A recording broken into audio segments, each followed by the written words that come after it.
लग्नासाठी शरद पवारांना पत्र पाठवणाऱ्या तरुणाचं लग्न होणार आहे।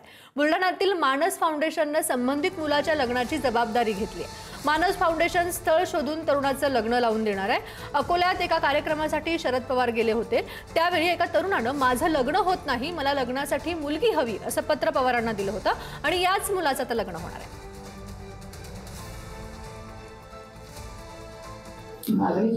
लग्न जुळत नसल्याने एका अकोल्यातील तरुणाने जे आहे ते शरद पवार यांच्याकडे एका पत्राद्वारे मागणी केली होती। त्याने आपलं लग्न जे आहे ते जुळून देण्यासंदर्भात त्याने एक आर्त हाक जी आहे ती त्याने दिली होती आणि याच संदर्भात पुढारी न्यूज चॅनलने ही बातमी दाखवली होती आणि बुलढाण्यातील मानस फाउंडेशनने या तरुणाच्या लग्नासाठीची जी आहे ती जबाबदारी या ठिकाणी स्वीकारलेली आहे। म्हणजे या तरुणाचं जे आहे ते आता लग्न होणार आहे। आपण जर पाहिलं तर हे संपूर्ण मानस फाउंडेशन आहे जे गेल्या अनेक वर्षापासून विधवा परित्यक्ता एकल महिलाच्या संदर्भात त्यांच्या पुनर्विवाह आणि रोजगाराच्या संदर्भात काम करते। याच मानस फाउंडेशनने आता दूरध्वनीद्वारे संबंधित तरुणासोबत जो तो संपर्क साधलेला आहे। मानस फाउंडेशनचे संकल्पक DS लहाने सर आपल्या सोबत आहेत। सर, खरं तर तुम्ही संबंधित तरुणाची संपूर्ण राज्यभरात जे आहे ती आर्त हाक पाहिली होती, तुम्ही या तरुणासोबत आता संपर्क साधलेला आहे, काय नेमकं बोलणं झालंय?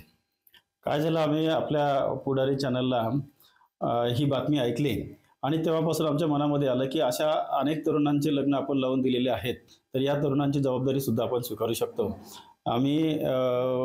त्यासाठी आम्ही त्यांना फोन केला आणि त्यांनी सांगितलं की आमच्याकडे विधवा घटस्फोटित परित्यक्ता महिला आहेत, त्यांच्यासोबत लग्न करायची तयारी तुमची असेल तर आम्ही तुमचं लग्न लावून देऊ शकतो।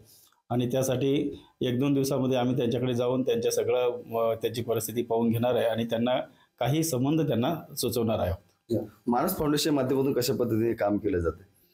खरं म्हणजे मानस फाउंडेशनच्या माध्यमातून एकल महिला सन्मान चळवळ या योजनेअंतर्गत आम्ही अनेक महिलांचे लग्न लावून देण्याचा, त्यांचा पुनर्विवाह करण्याचा कार्यक्रम आम्ही करतो।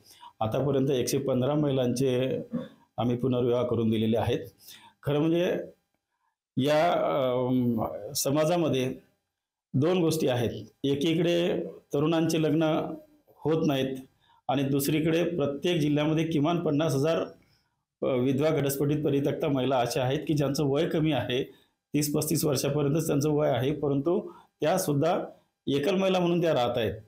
जर अशा पद्धतीचं हे झालं तर प्रत्येक जिल्ह्यातील 50,000 तरुणांचा प्रश्न सुटेल आणि त्या महिलांच्या जीवनामध्ये सुद्धा एक प्रकाश मिळू शकेल। संदीप वानकडे, पुढारी न्यूज, बुलढाणा।